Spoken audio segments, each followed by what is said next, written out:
우리 같이 한 목소리로 읽도록 하겠습니다. 시작. 이에 모세가 자기 장인의 말을 듣고 그 모든 말대로 하여 모세가 이스라엘 무리 중에서 능력 있는 사람들을 택하여 그들을 백성의 우두머리 곧 천부장과 백부장과 50부장과 10부장을 삼으매 그들이 때를 따라 백성을 재판하되 어려운 일은 모세에게 가져오고 모든 작은 일은 스스로 재판하더라. 모세가 그의 장인을 보내니 그가 자기 땅으로 가니라. 아멘. 우리가 지금까지 본 것처럼 특별한 은혜, 특별한 은총을 입고서 이스라엘 백성들이 출애굽해서 이제 드디어 시내산 앞에 도착하게 된 상황입니다.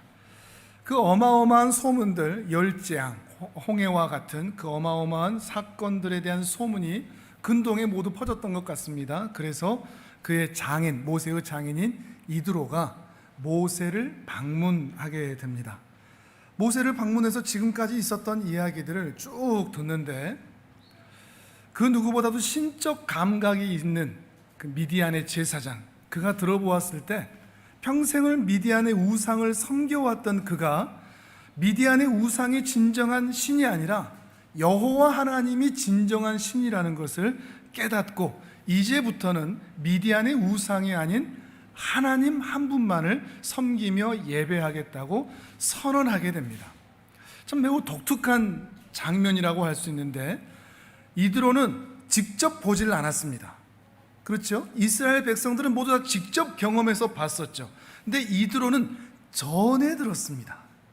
전에 들은 그 이야기로 하나님을 믿고 그를 예배하기로 한 것이죠. 우리에게도 이런 은혜가 있으면 좋겠습니다.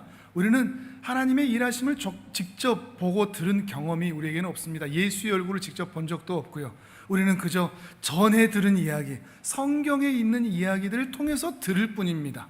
그런데 우리들에게도 이 이드로처럼 그 하나님이 일하시는 그 이야기를 듣고서 영원토록 하나님 한 분만을 예배하겠다 선언하고 고백할 수 있는 이 복된 믿음이 있기를 주님의 이름으로 축복합니다. 그 이야기를 다 듣고 선언하고 나서 이스라엘 진영을 돌아보는데 좀 답답한 일들이 일어납니다. 우리가 지난 시간에 봤듯이 모세가 이스라엘 백성들, 그 수백만에 달하는 그 이스라엘 백성들의 대소사를 다 재판하고 송사하고 하는 것입니다. 거기다가 모든 율례와 법도를 다 가르치는 일까지 하고 있는 것이죠. 그래서 이드로가 제안을 합니다. 능력 있는 사람들,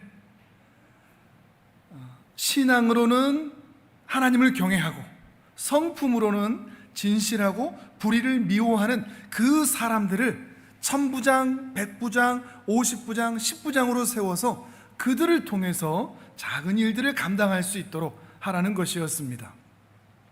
이 일은 단순히 교회는 조직이 잘 이루어져야 된다, 효율적이어야 된다, 이런 이야기를 하는 차원을 훨씬 더 뛰어넘어서 지난 시간에 말씀을 드렸듯이 이제 더 이상 하나님께서 특별한 은총으로 계속해서 개입하여 일일이 응답하지 않으신다는 것을 확인하는 것이고 모세도 그것을 받아들였다는 것을 의미합니다.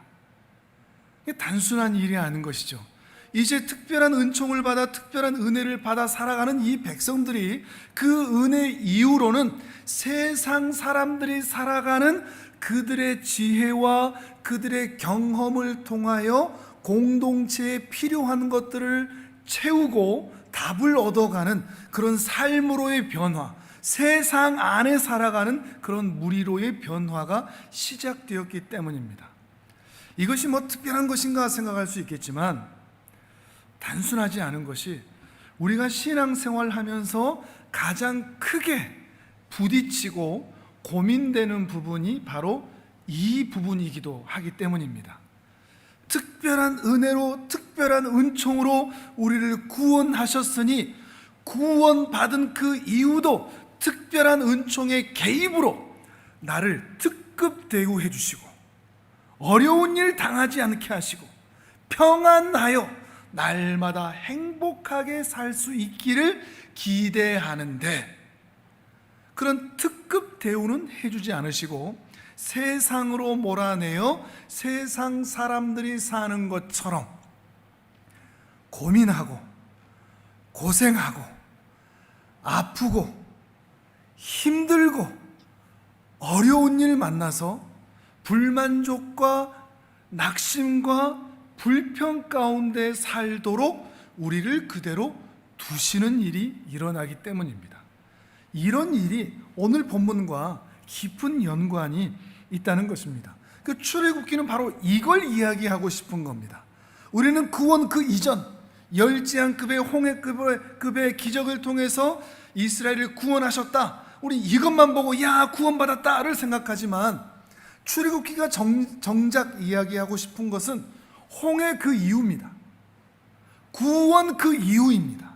그래서 구원받은 이후 하나님께서는 하나님의 사람들을 어떻게 다루어 가시는가, 어떻게 하나님의 사람으로 만들어 가시는가 하는 것이 적나라하게 나타나 있는 것이죠. 그러니 이들의 삶을, 출애굽기의 모습을 자세히 읽으면 읽고 묵상하면 묵상할수록 오늘 우리의 삶이 왜 이러한가, 아니 왜 이 모양인가 하는 것이 이해될 수 있다는 것입니다.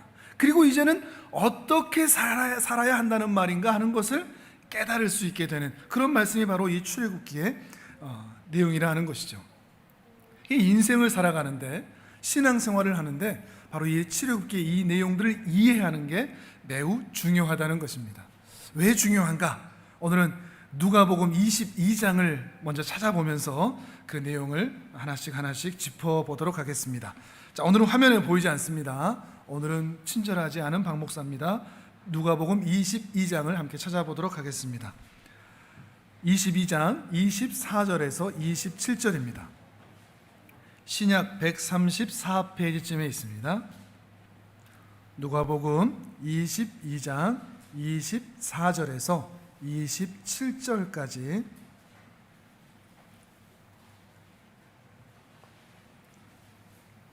같이 읽겠습니다. 시작. 또 그들 사이에 그중 누가 크냐 하는 다툼이 난지라 예수께서 이르시되 이방인의 임금들은 그들을 주관하며 그 집권자들은 은인이라 칭함을 받으나 너희는 그렇지 않을지니 너희 중에 큰 자는 젊은 자와 같고 다스리는 자는 섬기는 자와 같을지니라. 앉아서 먹는 자가 크냐 섬기는 자가 크냐, 앉아서 먹는 자가 아니냐. 그러나 나는 섬기는 자로 너희 중에 있노라. 아멘. 지금 어떤 상황이죠? 예수님께서 예루살렘으로 가시는데 예루살렘으로 올라가시는 이유는 죽기 위해서입니다. 십자가에 죽기 위해서 이 길을 가고 있는 것이죠. 그런데 예루살렘 사람들은 예수님의 의도, 예수님이 왜 예루살렘으로 가는가 그 의도를 전혀 이해하지 못한 채 지금까지 홍해급, 열지양급의 대단한 기적을 이스라엘에 베푸셨던 예수님이 예루살렘으로 올라간다고 하니 이제 드디어 정치적으로, 경제적으로, 사회적으로, 역사적으로 그리고 현실적으로 우리를 구원하고 우리를 해방하기 위해서 저 길을 올라가는구나 기대하고 있는 것입니다. 마음속에 그런 마음이 있는 거죠. 이제 우리도 드디어 로마의 압제에서 벗어나는 거야. 이제 우리도 드디어 독립국가가 되는 거야. 이제 우리도 드디어 다윗의 나라처럼 강하고 부한 나라가 되는 거야. 이제 우리도 먹고 사는 것 걱정하지 않아도 되는 거야. 이제 우리도 드디어 하나님의 특별한 은혜를 다시 입게 되는 거야 라는 기대와 소망이 예루살렘 사람들에게는 있었다는 것입니다. 근데 문제는 뜻밖의 이 예루살렘 사람들 뿐만 아니라 오늘 우리가 방금 읽은 누가복음 22장은 제자들도 똑같은 기대를 가지고 있었다 하는 것을 엿볼 수가 있습니다. 지금 이들이 예수님과 함께 식사를 하려고 모여 있는데 이게 최후의 만찬이라고 나중에 불리게 된다는 것을 이들은 전혀 깨닫지를 못합니다. 근데 이 자리에서 뭘 생각하고 있냐? 누가 크냐 이 얘기를 하고 있습니다.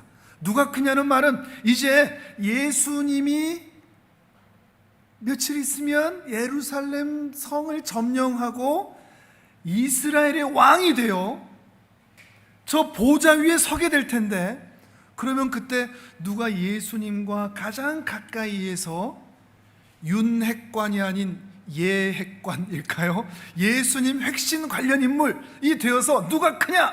그래서 누가 권력을 잡을 수 있느냐? 누가 다음 예수님 다음 국무총리, 국방부 장관, 비서실장이 될 수 있느냐? 지금 그 싸움을 하고 있다는 것입니다.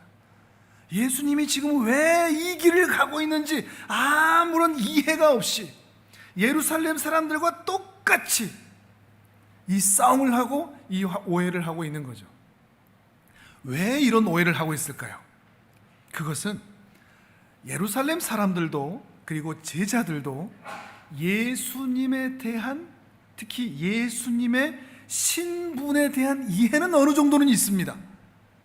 예수님이 메시아구나, 예수님이 하나님의 아들이시구나 라고 하는 그 신분에 대한, 예수의 신분에 대한 이해는 어느 정도는 있지만 예수님이 그 신분으로서 해야 할 일, 예수님의 사역에 대한 이해는 전혀 없는 겁니다. 오늘 이 이야기가 좀 줄을 이룰 것입니다.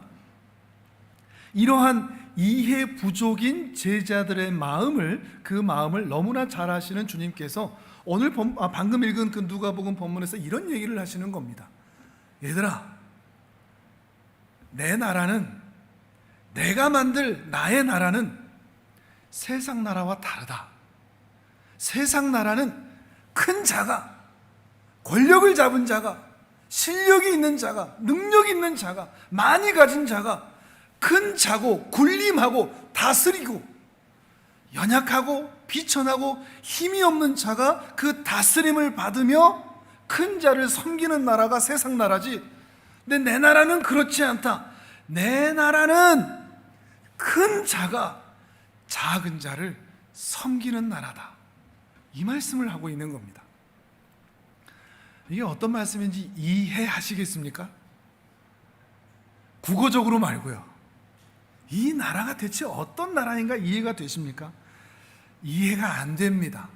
왜냐하면 몇 주 전에 말씀드렸듯이 이 세상 나라의 질서, 큰 자가 작은 자를 지배하고 작은 자가 큰 자를 섬길 수밖에 없는 이 세상 나라의 질서에 이 세상의 문화와 분위기와 역사와 가치관과 세계관과 철학과 인문과 지식과 상식과 모든 것들이 길들여져 있어서 세상 모든 사람들이 그 문화, 세상 나라의 질서에 이미 매몰되어 있기 때문입니다. 최면에 빠지듯이 말이죠. 그래서 모든 사람들은 다 높은 사람이 되고 싶어 합니다. 이 중에 높은 사람 되는 거, 힘을 갖는 거, 돈을 갖는 거, 다른 사람을 다스리는 거 싫어하는 분 있습니까? 이 중에 누구도 내가 가진 것을 나누어서 나는 힘없는 자, 지배받는 자, 섬기는 자, 사랑하는 자, 양보하는 자, 헌신하는 자, 땀 흘리는 자가 되고 싶어하는 분이 있습니까? 아무도 없습니다. 왜 그렇다고요? 이 세상 나라의 질서에 우리 모두가 다 매몰되어 있고 잠식되어 있기 때문이라는 것입니다. 예수님이 이 땅에서 받았던 시험이 바로 이 시험입니다. 예수님의 신분과 예수님의 사역 사이에 나타나는 그 차이, 그리고 우리가 헷갈려하는, 우리가 정말 이해하지 못하고 오늘 내 삶이 왜 이렇지라고 하는 의문을 갖게 되는 부분도 바로 이 차이입니다. 우리의 신분과 우리가 살아야 할 삶, 그 사이사이의 격리, 차이, 격차, 이것 때문에 말이죠. 마태복음 4장을 한번 가보겠습니다. 예수님이 시험받는 장면입니다. 마태복음 4장 3절과 6절을 같이 한번 볼 텐데, 예수님이 세례를 받으신 다음에 성령님께 인도를 받아서 이제 광야로 나아가십니다. 그리고 금식하시면서 앞으로 해 나아가야 할 사역을 준비하고 계십니다. 그런데 그 금식이 끝나가는 날, 40일 금식이 끝나가는 즈음에 사단이 예수님께 와서 유혹하고 시험하는 장면인데, 사단의 시험의 핵심, 그걸 한마디로 조리면 3절과 6절에 중복되어 나타납니다. 자, 3절을 읽어보겠습니다. 시작. 시험하는 자가 예수께 나와서 이르되 내가 만일 하나님의 아들이거든 명하여 이 돌들로 떡덩이가 되게 하라. 6절입니다. 이르되 내가 만일 하나님의 아들이거든 뛰어내리라. 기록되었으되 그가 너를 위하여 그의 사자들을 명하시리니 그들이 손으로 너를 받들어 발이 돌에 부딪히지 않게 하리로다 하였느니라. 아멘. 핵심 단어가 뭔 것 같습니까? 내가 만일 하나님의 아들이거든. 너 하나님의 아들이잖아, 이런 겁니다. 사단이 예수님께 너 하나님 아들 맞잖아, 너 하나님 아들이잖아, 그러니까 말이야 이 돌로 떡 만들어, 능력을 보이란 말이야. 뛰어내려, 천사들이 너를 지켜줄 거야, 너 다치지 않게 할 거야, 떠받들어 줄 거야. 나에게 절만해. 그러면 이 세상 다 네 거잖아. 다스려. 높은 곳에서 너는 다스릴 수 있는 존재잖아. 너의 신분을 기억해. 이런 의미가 되는 것입니다. 예수님께서 메시아 사역을 하기 이전에 메시아의 신분, 하나님의 아들이라는 그 신분을 건드리는 겁니다. 어떻게요? 세상 나라의 방식대로 하라는 거죠. 하나님 나라의 방식대로 하지 말고 세상 나라의 방식대로 이 돌을 떡을 만들어 너의 능력을 보여. 너 하나님 아들이잖아. 떠받쳐지는 그런 인생 살아. 세상을 다스리는 존재로 높은 곳에 올라가란 말이야. 그런데 왜 네가 저 비참한 존재들을 위해서 죽으려고 그래? 그게 하나님의 신분과 어울려? 왜 저들을 섬기려고 그래? 하나님의 신분과 어울리지 않는 거잖아. 이런 유혹을 하고 있는 겁니다. 네가 정말 하나님의 아들이라면 그럴 수가 있겠느냐 하는 것입니다. 근데 이 시험이 광야에서만이 아니라 십자가에 달릴 때까지 이 동일한 시험이 이어집니다. 자, 뒤로 좀 넘기셔서 27장 39절에서 44절을 읽어보겠습니다. 마태복음 27장 39절에서 44절.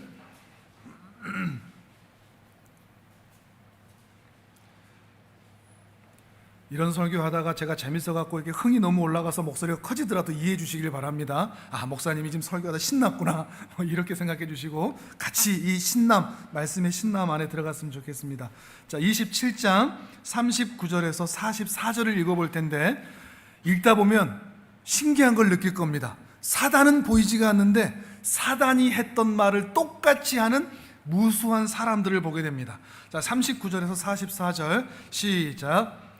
지나가는 자들은 자기 머리를 흔들며 예수를 모욕하여 이르되 성전을 헐고 사흘에 짓는 자여, 내가 만일 하나님의 아들이거든 자기를 구원하고 십자가에서 내려오라 하며, 그와 같이 대제사장들도 서기관들과 장로들도 함께 희롱하여 이르되 그가 남은 구원하였으되 자기는 구원할 수 없도다.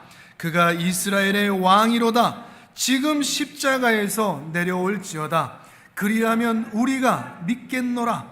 그가 하나님을 신뢰하니 하나님이 원하시면 이제 그를 구원하실지라. 그의 말이 나는 하나님의 아들이라 하였도다 하며, 함께 십자가에 못 박힌 강도들도 이와 같이 욕하더라. 아멘. 보이십니까? 광야에서 사단이 했던 그 시험의 내용과 여기 있는 무수한 사람들, 로마 병사들뿐만 아니라 예루살렘 사람들, 대제사장들, 서기관들, 장로들, 이스라엘 사람들, 심지어 십자가에 못 박힌 강도들마저도, 야, 하나님이면 어떻게 죽을 수 있어? 하나님이 십자가에 못 박힌다. 하나님의 신분과 하나님이 하신 일이 이게 맞아? 어울려? 그럴 수 있어? 그럴 수 없다는 겁니다. 하나님의 아들이라는 신분으로서 어떻게 이렇게 십자가에 비참하게 죽는 일을 하실 수가 있느냐, 당하실 수가 있느냐. 지금이라도 내려오면, 지금까지는 실수여서 지금이라도 내려오면 내가 믿어주겠다, 이런 말들을 사단과 같은 입술로 하고 있는 것입니다. 왜 이런 오해를 한다고요? 왜 이런 희롱과 조롱을 한다고요? 하나님이 어떤 분인지, 정작 예수님이 어떤 분인지, 그리고 무엇보다도 하나님 나라가 어떤 나라인지, 어떤 질서가 있는지, 어떻게 하나님께서 하나님의 백성들을 다스리는지, 어떤 통치로 그 나라가 움직이는지를 전혀 이해하지도 깨닫지도 못하기 때문입니다. 예수님의 신분, 그것은 분명히 메시아이십니다. 하나님의 아들이십니다. 그런데 예수님의 사역, 예수님이 해야 할 일은 하나님 나라의 가장 큰 자로서 그 나라 백성들을 어떻게 해서라도 살리고 구하는 일입니다. 그게 예수님이 하실 일입니다. 그 일하러 이 땅에 오신 겁니다. 왜요? 하나님 나라의 가장 큰 자가 바로 예수님이시니까요. 어렵죠? 우리의 상식과 우리의 가치관으로는 이해할 수가 없는 겁니다. 말씀드렸듯이 이 세상은 뒤집어진 체제를 가지고 있으니까요. 창조 때 하나님께서 처음 이 땅을 만드실 때는 이렇게 큰 자가 작은 자를 섬기는, 얼마든지 사랑하고 용납하고 배려할 수 있는 그런 나라의 질서를 가지고 있었습니다. 그러나 죄가 이 땅에 들어오고 나서부터 약육, 강식, 강한 자가 지배하는, 살인하는, 미워하는, 사자가 어린 양을 잡아먹는 그런 세계로 변질이 된 겁니다. 그래서 다들 높아지고 싶어 하는 거죠. 다른 사람을 끌어내리고서라도 내가 높은 곳을 차지하여 더 많은 것을 갖고 싶어 하는, 경쟁하는 시절이 되어버렸습니다. 이것이 이 시절만의 이야기가 아니라 죄된 이 세상의 그 질서의 이야기라고 하는 것입니다.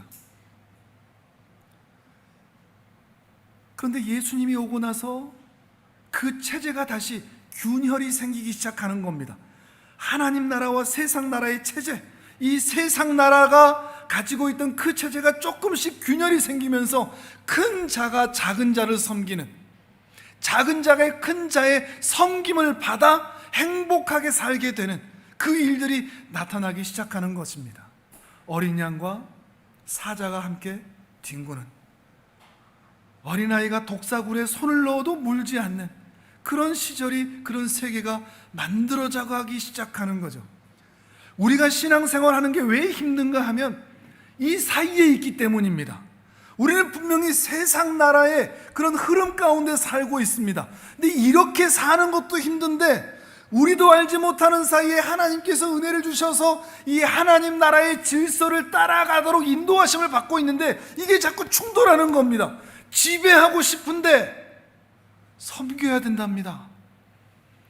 다 가지고 싶은데 흘려보내야 된답니다.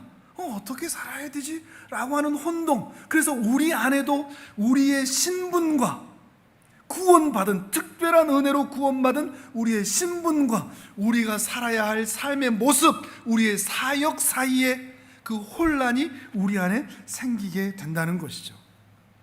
그 가운데 우리는 대부분 우리가 원하는 것을 저 이스라엘 사람들처럼 또는 사단처럼 행하고는 합니다. 우리의 기도의 대부분을 보십시오. 무엇이죠? 돌을 떡으로 좀 만들어 주십시오. 이거 아닙니까? 돈 좀 만들어 주십시오. 우리 사단의 그 시험과 똑같이 하는 겁니다. 다른 사람들이 나를 떠받쳐주는, 높은 곳에서 떨어져도 다치지 않는 그 하나님의 특별한 은혜를 받아서 내가 떠받쳐 있는, 다른 사람에게 아쉬운 소리하고 꾸는 존재가 아니라 다른 사람에게 내가 빌려주는 존재, 다스리는 존재, 위에 있는 존재, 그런 존재로 살 수 있게 해달라는 것이죠. 우리는 정말 아무렇지도 않게 이런 기도를 하죠. 행복하게 별일 없이 살게 해달라고, 자식들 잘 자라게 해달라고. 우리는 정말 많이 양보한 것처럼 이런 기도를 하는데, 근데 이게 정말 큰 기도입니다. 세상 살아보니 알지 않습니까? 그렇게 사는 게 별일 없이, 어려움 없이, 꾸지 않고 빌려주며 다른 사람에게 아쉬운 소리 하지 않고 편안하게 안심하며 살아가는 것, 이렇게 산다는 것이 얼마나 힘든 삶인지. 철이 없는 아이들은, 세상을 모르는 아이들은 그냥 그렇게만 살아도 좋겠다 얘기하지만 결코 그렇게 사라지지 않는다는 것을 우리는 이 세상 가운데서 경험하게 되는 것이죠. 그런데 이러한 기도에 이러한 기도에 하나님은 응답하지를 않으십니다. 그리고 예수님도 그 기도에 응답하지 않으셨습니다. 광야의 세 가지 시험은 그저 말씀으로 이겨냈다 차원이 아닙니다. 세상 나라의 관점으로 예수 너도 그렇게 살아 라고 한 사단의 시험 가운데 아니야, 나는 그렇게 살지 않아, 하나님 나라의 통치 방식대로 나는 끝까지 이 길을 큰 자로서 죽는 자의 길로 가는 십자가의 길을 갈 거야, 이 차이로 이겨내셨던 것입니다. 그 본질적인 차이로 말이죠. 그리고 문제는 오늘 우리에게도 그 길을 따라올 것을 요구하신다는 것입니다. 이 돌들로 떡을 좀 만들어주세요, 돈을 좀 주세요, 입 닥쳐, 내 길 따라와. 너희도 저 세상에 가서, 저 세상에서 나처럼 시험을 받을 때 너희도 하나님 나라의 백성답게 그 시험들을 이겨내. 돈 따라가지 말고, 다스리는 것 따라가지 말고, 능력과 힘과 권력을 가지는 것을 원하지 말고 그 세상에서 내가 갔던 그 길을 똑같이 걸어가 라고 요구하시는 것이죠. 또 다른 곳을 찾아보시죠. 이번에는 마태복음 16장입니다. 마태복음 16장 16절에서 19절입니다.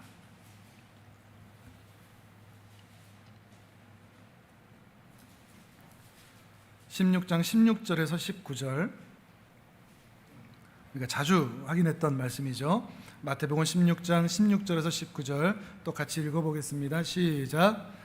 시몬 베드로가 대답하여 이르되 주는 그리스도시요 살아계신 하나님의 아들이시니이다. 예수께서 대답하여 이르시되 바요나 시몬아, 내가 복이 있도다. 이를 내게 알게 한 이는 혈육이 아니요 하늘에 계신 내 아버지시니라. 또 내가 내게 이르노니 너는 베드로라. 내가 이 반석 위에 내 교회를 세우리니 음부의 권세가 이기지 못하리라.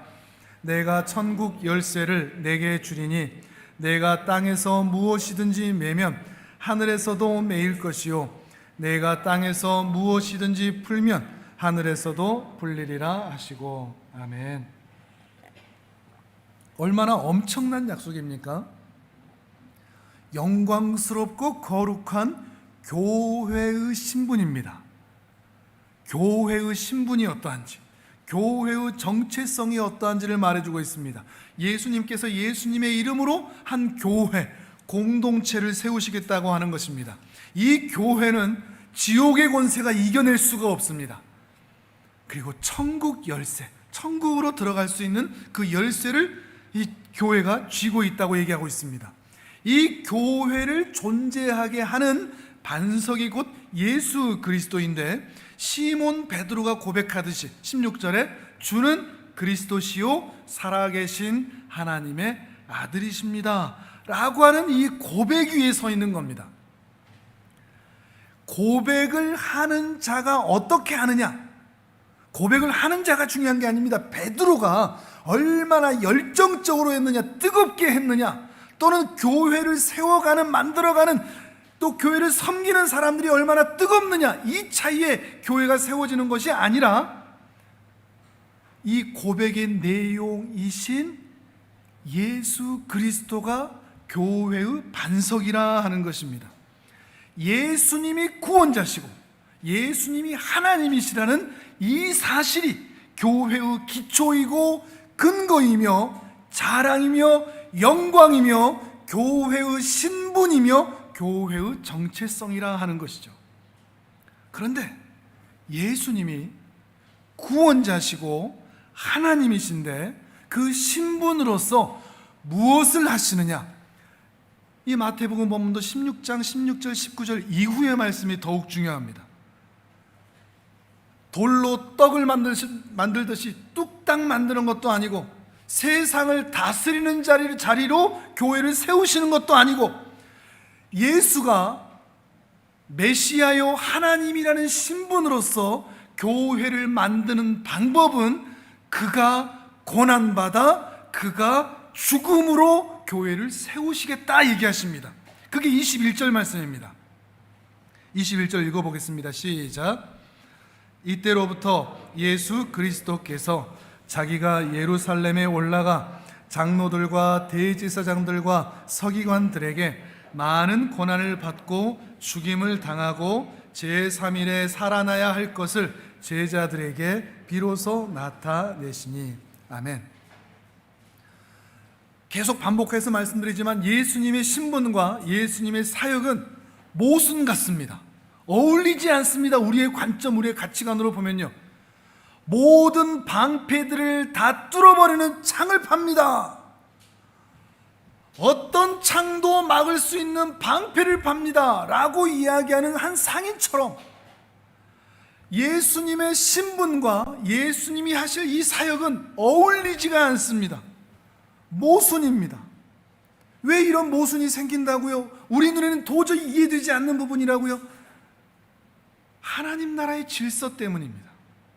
하나님 나라의 체제, 하나님께서 하나님의 나라를 통치하는 그 방법이 이러하기 때문입니다. 가장 높은 자가, 가장 힘 있는 자가, 가장 큰 자가 가장 낮은 자를 섬기는 나라, 심지어 그 낮은 자들이 비참한 죄인이라고 할지라도 가장 의로운 하나님께서 기꺼이 자신을 죽여 희생하여 저들을 섬기는 나라, 하나님 유월절에 어린 양이 되어 저들을 구원의 길로 인도하는 나라이기 때문입니다. 이러한 방식이 어쩌다 한번, 천년에 한 번 하는 이벤트가 아니고 만년에 한 번 하는 쇼가 아니라, 와, 우리 하나님이 어쩌다 한번 저렇게 높은 곳에 계시다가 이렇게 내려와 주셨네가 아니라 이게 그 나라의 일상이라는 겁니다. 그 나라의 일상, 하나님 나라의 일상. 높은 자가 가장 낮은 자를 기꺼이 섬기고 사랑하고 용납하고 배려하고 기다려주는 나라. 이게 하나님 나라와 세상 나라의 차이입니다. 우리가 이 세상을 떠나 천국에 가고 싶은 이유가 바로 이겁니다. 사랑으로 가득한 나라, 모두가 함께 뒹굴 수 있는 나라, 경쟁하지 않아도 되고 싸우지 않아도 되고 미워하지 않아도 되고 누군가를 소외시키지 않아도 되고 어떤 차별과 어떤 구별도 없는 나라, 큰 자일수록 더욱 사랑하여 섬기는 나라, 그 나라가 바로 하나님의 나라인 것이죠. 그런데 이러한 모순에 우리가 혼동이 된다는 것입니다. 왜냐하면 예수님은 이제 내가 죽어야 되겠다 하시는데 그 하나님 나라의 백성이라는 우리들은 못 죽겠습니다 소리치거든요. 그래서 베드로가 바로 이어서 이렇게 말했던 겁니다. 22절 23절입니다 22절 23절 시작. 베드로가 예수를 붙들고 항변하여 이르되 주여 그리 마옵소서, 이 일이 결코 죽게 미치지 아니하리이다. 예수께서 돌이키시며 베드로에게 이르시되 사단아, 내 뒤로 물러가라. 너는 나를 넘어지게 하는 자로다. 내가 하나님의 일을 생각하지 아니하고 도리어 사람의 일을 생각하는도다 하시고. 아멘. 베드로가 주여 그리 마시옵소서 얘기하는 거죠. 왜 그렇겠습니까? 베드로도 예수님과 무려 3년을 같이 있었지만, 동행하고 있지만 베드로를 지배하고 있는 생각은 세상 나라의 체제인 겁니다. 세상 나라의 방식인 거죠. 어떻게 저 높은 하나님이 죽어? 그 말도 안 되는 거지. 예수님, 제가 당신을 지켜드릴게요, 지금 이러고 있는 겁니다. 근데 얘기하시죠. 너는 하나님 나라의 일을 모르는구나. 그저 세상 나라 사람의 일만 알 뿐이구나, 이렇게 지적하시는 겁니다. 근데 문제는 책망만 받고 끝나는 것이 아니라 결국 이러한 생각은 사단의 시험과 같은 시험이 되고 결국 사단의 편에 서 있는 것이 될 수밖에 없다는 것을 예수님께서 지적하고 계시는 것입니다. 광야에서의 시험과 십자가에서의 사단의 시험과 여기에서의 사단아 물러가라가 서로 연결이 되실 수 있다면 좋겠습니다. 마태복음 16장은 마태복음에 있어서 매우 중요한 봉우리와 같습니다. 마태복음 16장 전반부는 예수님의 신분에 대해 주로 이야기를 합니다. 그런데 21절에 우리가 본 것처럼 이때로부터 그 신분을 제자들이 이해하여 고백하게 된 바로 그 시점부터 예수님이 메시아시요 하나님이시라, 주는 그리스도시요 살아계신 하나님이시라 라고 하는 메시아의 신분을 이해한 그때로부터는 예수님이 해야 할 사역에 더 집중하십니다. 실제로 마태복음 16장, 마태복음을 보시면 전반부에 보면 기적과 이적들이 더 많이 나타납니다. 그런데 후반부에는 기적과 이적들이 거의 없습니다. 바로 이 차이 때문이죠. 그리고 예수님이 행하신 수많은 기적들, 그 기적들은 예수님이 누구이신가를 드러내기 위한 기적들이었습니다. 물을 포도주로 바꾸고, 죽은 자를 살리고, 풍랑을 잠잠케 하고, 오병이어의 기적, 소경과 안진뱅이와 귀신 들린 자들을 쫓아내는 것은 예수님의 사역이 아닙니다. 예수님의 신분을 드러내는 겁니다. 그 일들을 통해서 예수님이 메시아의 자격이 있는 분이라는 것을, 예수님이 하나님이라는 것을 드러내시는 것이죠. 근데 우리는 이걸 자꾸만 예수님의 사역이라고 착각합니다. 그래서 예수님이 그렇게 하셨으니 우리도 그렇게 할 수 있는 것처럼, 귀신을 쫓아낼 수 있는 것처럼, 오병이어를, 바다를 잔잔하게 할 수 있는 것처럼 우리도 그렇게 착각하는데 전혀 그렇지 않습니다. 그 일들은 우리가 할 수 없는 겁니다.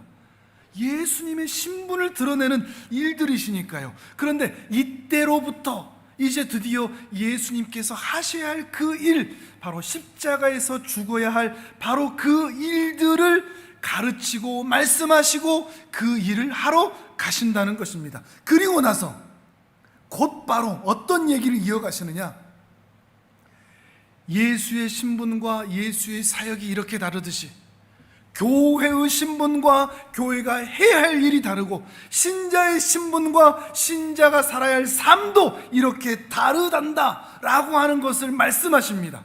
세상 나라의 기준에 맞춰 사는 것이 아니라 하나님 나라의 기준에 맞춰 살아야 한다는 것을 바로 이어서 24절과 25절에서 이렇게 말씀하십니다. 또 읽어보십니다. 시작.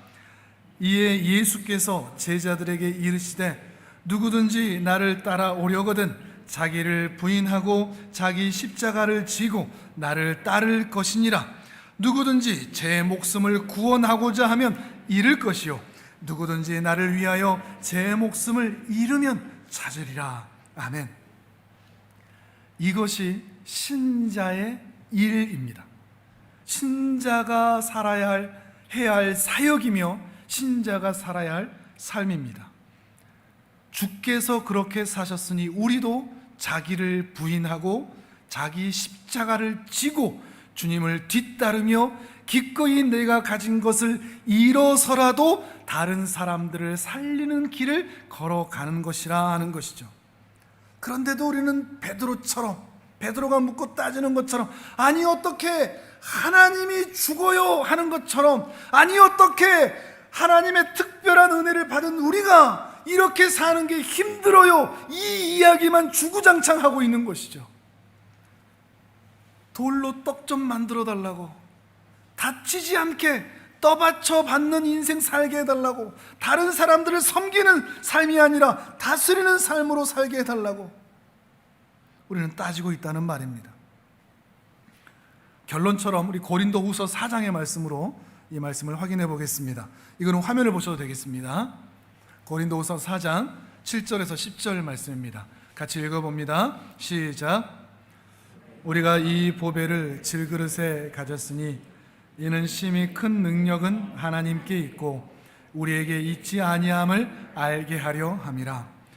우리가 사방으로 우겨쌈을 당하여도 쌓이지 아니하며 답답한 일을 당하여도 낙심하지 아니하며 박해를 받아도 버림바 되지 아니하며 거꾸러뜨림을 당하여도 망하지 아니하고 우리가 항상 예수의 죽음을 몸에 짊어짐은 예수의 생명이 또한 우리 몸에 나타나게 하려 함이라. 아멘. 우리는 우리 안에 예수 그리스도를 믿음으로 보배를 품은 사람이 되었습니다. 근데 오늘 앞에 했던 이야기들과 연관시켜 보면 우리가 어떤 오해 착각을 하는가 하면 내가 보배인 걸로 착각합니다. 우리는 보배를 담은 질그릇일 뿐인데 우리는 보배가 아닙니다. 우리는 질그릇입니다. 근데 어떤 기대가 있느냐?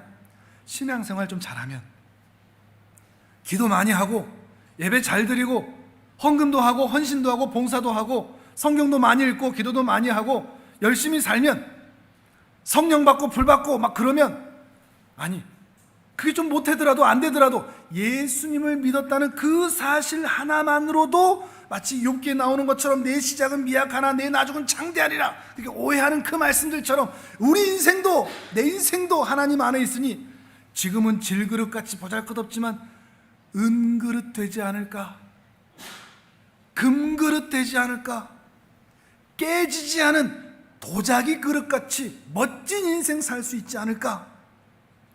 그런데 하나님께서는 우리를 그렇게 바꾸어 주지 않으십니다. 평생토록 질그릇으로 살게 하십니다.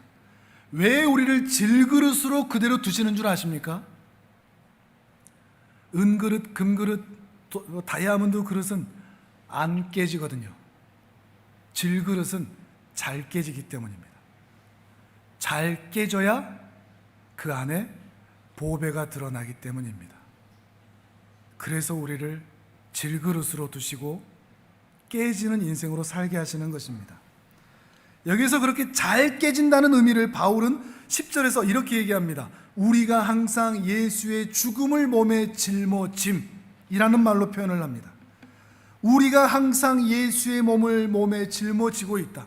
이 표현은 두 가지로 얘기해 볼 수 있는데, 우리가 예수를 죽였다, 우리가 예수를 십자가에 매달렸다, 우리가 죄인으로 우리 예수님을 내가 십자가에 짊어져 내가 마치 그 죽음을 짊어진 자라, 이런 의미가 있는과 함과 동시에 또한 예수 그리스도를 믿은 이후로 이제 예수를 믿었더니 세상이 예수를 못 받게 하는 것처럼 이제 세상에 나도 못 받게 하는 그런 존재로 사방으로 우겨쌈을 당하는 것 같고 거꾸로 찌름을 당하는 것 같고 답답한 일을 만나는 것 같은 그 일들을 살아가게 되더라 하는 것을 말하는 것입니다. 실제로 그렇지 않습니까? 그냥 예수 없이 살아도 정말 힘든 세상인데,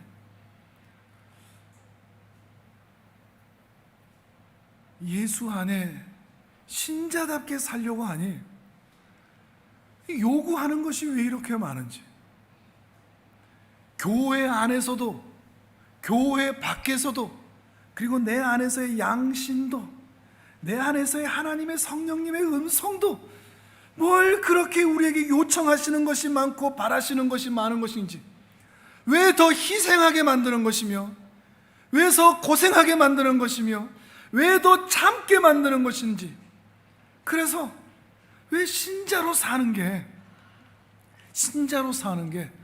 왜 이렇게 힘든지, 이 중에 그런 고민을 이해하시는 분이 많이 계시기를 바랍니다. 모두가 이 고민을 하고 있는 것은 아니더라고요. 교회 안에 있다고 할지라도 신자로 사는 것이 이 세상에 무신론자로 사는 것보다 훨씬 더 힘들고 괴롭다는 것을, 그 괴로움을 날마다 경험한다는 것입니다. 왜 그렇죠? 우리 안에서 이 죄된 본성이 끊임없이 올라오는 것 때문에 괴롭거든요. 주님께서 이 죄된 본성들, 돈 사랑하고 죄 사랑하고 탐욕하고 욕망 따라 살아가고 싶은, 그래서 분노하고 절망하고 낙심하는 그 심령들이 끊임없이 올라오는 것이 우리 너무나 괴롭거든요. 그때마다 하나님께 기도하면서 믿음을 좀 더해달라고, 그런 죄된 본성이 우리 안에 나타나지 아니하도록 도와달라고 아무리 요청을 해도 이 죄된 본성이 바뀌지를 않는 겁니다. 그냥 조금 드러날 뿐입니다. 우리 삶의 현실은 말할 것도 없고요. 특별한 은혜를 받아 이 자리까지 왔으니 자식 걱정 좀 안 해주게 해주시면 좋은데, 돈 걱정 좀 안 하게 해주시면 좋은데, 직장 걱정, 먹고 살 걱정, 그런 것 좀 안 해주시면 좋은데, 우리는 매번 그것 때문에 힘들어합니다. 그래서 우리는 자주 절망합니다. 낙심이 됩니다. 자녀들 열심히 키웠는데 내 마음처럼 되지 않을 때, 열심히 내 인생이 살아온 것 같은데, 달려온 것 같은데 뭐 이루어진 게 없는 것 같을 때, 대체 이게 뭔가? 내 살아온 인생은 뭐고 지금까지 신앙생활 해온 건 이것도 뭔가? 정말 사방으로 우겨쌈을 당하는 것 같습니다. 답답합니다. 거꾸로뜨림을 당하는 것 같습니다. 낙심과 탄식과 비참함이 멈추지를 않습니다. 그런데 바로 그 절망, 바로 그 탄식, 바로 그 한숨, 바로 그 눈물이 내 질그릇이 깨지고 있는 과정이라는 것입니다. 그렇게 깨지면서 나를 부인하고 나를 내려놓고 세상에 대한 미련은 포기한 채 내 안에 계신 예수 그리스도를 드디어 붙잡기 시작하더라는 것입니다. 그동안 머리로 알아왔고 지식으로 알아왔고 감정으로 해왔고 의지로도 해왔는데, 들은 풍월로 신앙생활을 해왔는데, 이제 더 이상은 머리로 하는 신앙생활이 아니라 머리로 지식으로만 하는 예수가 아니라 내 안에 보석처럼 빛나는, 그래서 정말로 나를 하나님 앞으로 인도하여 내 인생을 복되게 하시는 그 찬란하신 예수 그리스도를 드디어 만나게 하시더라 하는 것입니다. 예수님께서 그 십자가를 직접 몸으로 떼우셨듯이, 그들의 조롱과 희롱과 채찍을 그대로 몸으로 체험하셨듯이, 오늘 우리도 우리 삶에서 그 고통스러운 현장을 몸으로 때우게 하십니다. 인생이 힘들고 어렵고 세상은 어떻고 저떻고 들은 풍월은 다들 있습니다. 그러나 그것을 직접 체험하게 하십니다. 물론 이거 우리 진짜 하기 싫죠. 그냥 들은 풍월로 다 아는 대로 신앙생활하고 인생 살면 좋은데, 하나님은 우리의 신앙을 그렇게 들은 풍월로 하지 않게 하시고 직접 우리 삶에서 괴로운 현장으로 떨어지게 만드신다는 겁니다. 눈물 나는 현장으로 걸어가게 하신다는 겁니다. 그 자리에서 예수님의 십자가를 함께 경험하게 하신다는 것입니다. 그래서 입으로만 떠드는 신앙이 아니라 드디어 내 안에 보배가 나를 이끌어가는, 그 보배가 빛을 발하는 신앙인으로 살아가게 하신다는 것이죠. 이 정도의 수준으로 올라오게 될 때 이제 드디어 지난날에 정말 나를 힘들게 했던 그 일들이 은혜였다는 것을 깨닫게 됩니다. 우리가 찬양하듯이 은혜였소, 이 말은 그냥 노래로만 나올 수 있는 게 아닙니다. 정말 하나님의 일하심의 은혜를 깨달을 때 내가 그동안 만나 경험했던 그 수많은 고난과 아픔과 눈물과 비참들이 나를 하나님의 사람으로 만드시기 위한 하나님의 손길이었고 은혜라는 것을 깨닫게 되는 때가 온다는 거죠. 그게 신앙인 것 같습니다. 그게 또한 우리의 인생인 것 같습니다. 근데 이러한 신앙의 자람을, 독특한 것은 특별 은총을 받은 우리들을 특별 은총의 영역이라고 할 수 있는 교회에서 만들어주시는 것이 아니라 일반 은총의 영역으로 우리를 보내셔서 세상 사람들이 살아가는 그곳에서 똑같이 그들처럼 살다가 경험하게 하신다는 겁니다. 오늘 우리가 보는 본문, 이들을 통해서 하게 되는 그 일들처럼 말이죠. 마치 탕자의 비유에서 그 아들을 그 아버지가 아버지의 집에서 가르쳐 주신 게 아니라 하나님의 사랑이 어떻고 우리 집이 어떻고 이런 거를 그 아버지의 집에서 가르치는 것이 아니라 모든 것을 다 탕진하더라도, 분탕질을 하더라도, 다 버리게 되더라도, 그래서 거기에서 낙심하고 좌절하고 매정하고 각박한 세상을 경험하게 되더라도 그 세상을 보내신 것처럼, 그 세상으로 내보내신 것처럼, 그리고 그 세상에서 드디어 아버지가 어떤 분인지, 그 아버지의 집이 어떤 집인지, 그리고 나는 이제 어떻게 살아야 되는지를 깨닫게 되는 것처럼 주님은 우리를 세상으로 보내신다는 겁니다. 그래서 세상 사람들처럼 똑같이 고생하고 어려움 당하면서 살다가 주님 만나도록 이끌어 들이신다는 거죠. 하나님은 이 일에 열심을 내십니다.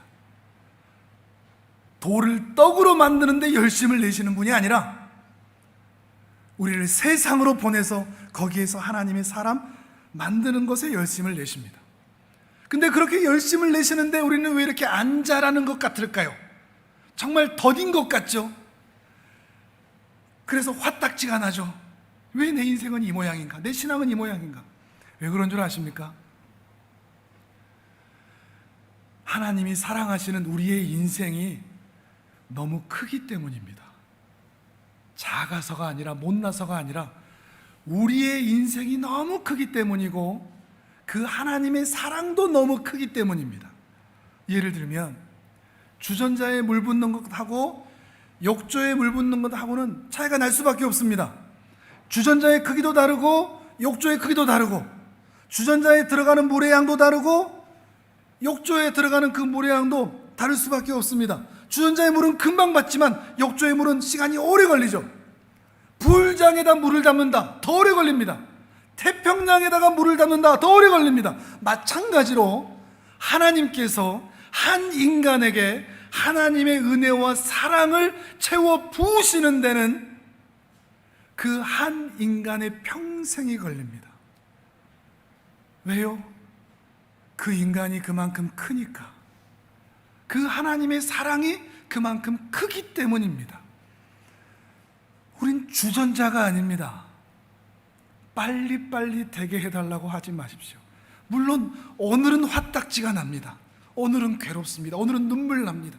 그러나 여러분은 주전자급이 아닙니다. 한평생토록 우리를 그 눈을 떼지 아니하시고 우리와 동행하시고 함께 하시는 하나님이십니다. 그래서 오래 걸립니다. 오래 걸리게 보이는 것이죠. 다만 콸콸콸 쏟아붓고 있다는 것을 기억하시기를 바랍니다.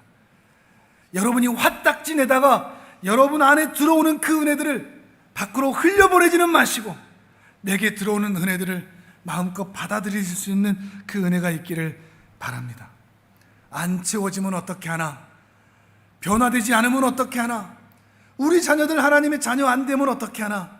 내 인생 평생 이렇게 살면 어떻게 하나? 염려하지 않으셔도 됩니다.